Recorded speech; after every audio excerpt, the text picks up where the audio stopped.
You are listening to Christian Audio's production of Discover Your Destiny. Let God Use You Like He Made You by Tony Evans. This book is read by Mirron Willis. This audio recording was produced in 2017 by Christian Audio, which owns the copyright. No portion of this recording may be reproduced for any reason without prior written consent from Christian Audio. This edition issued by contractual arrangement with Harvest House Publishers. Originally published in English as Discover Your Destiny. Copyright 2017 by Tony Evans. All rights reserved. Please visit ChristianAudio.com, Facebook.com/ChristianAudio, or Twitter.com/ChristianAudio to offer your impressions of this work and to explore additional titles. Introduction. Victor was a Swiss scientist. Having experienced personal tragedy, he sought to address his pain by engrossing himself in an experiment, turning a lifeless object into a living being.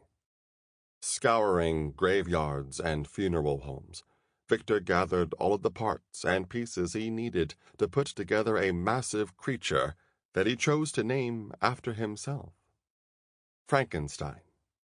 But the living being he created quickly turned into a monster. Most of us have seen the movie, but do you know the real tragedy of the story? The monster, after he had been transformed from a lifeless collection of parts into a living being, turned on the very person who created him. In his independence, he turned against his creator, transforming him into a victim. Christians are not 10 feet tall and don't walk around with bolts or dismembered body parts sewn together, but the truth of the film resonates in many lives. Even though we were dead in our trespasses and God gave us life, creating something in us where there was previously nothing, many of God's children have turned on their creator. Rather than live for him, they choose to live for themselves, their own wants, desires, emotions, and will. As a result, lives disintegrate, and what had been created for something good quickly devolves into a debacle. This shows up in the divorce rate as independent people become couples and try to live together.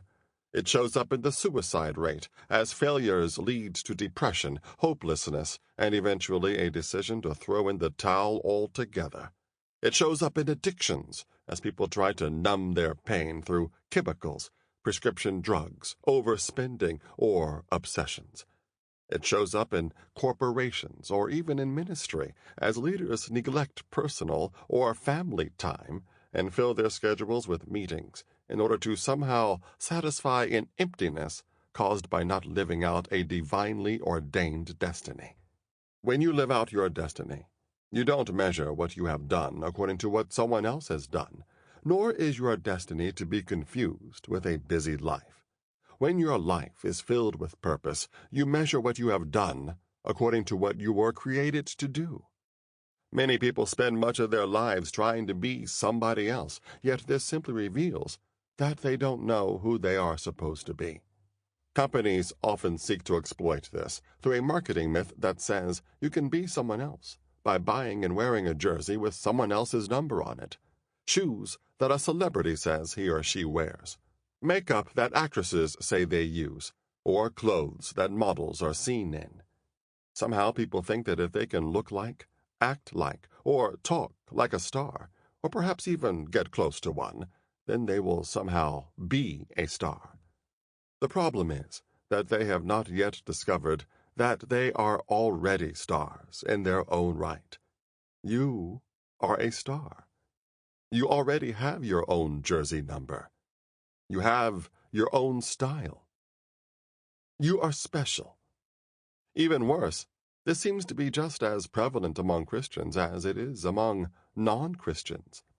Some people say they have a relationship with Jesus Christ and are on their way to heaven, yet they have a hole in them so big you could drive a Mack truck right through it. One of the main Sample complete. Ready to continue?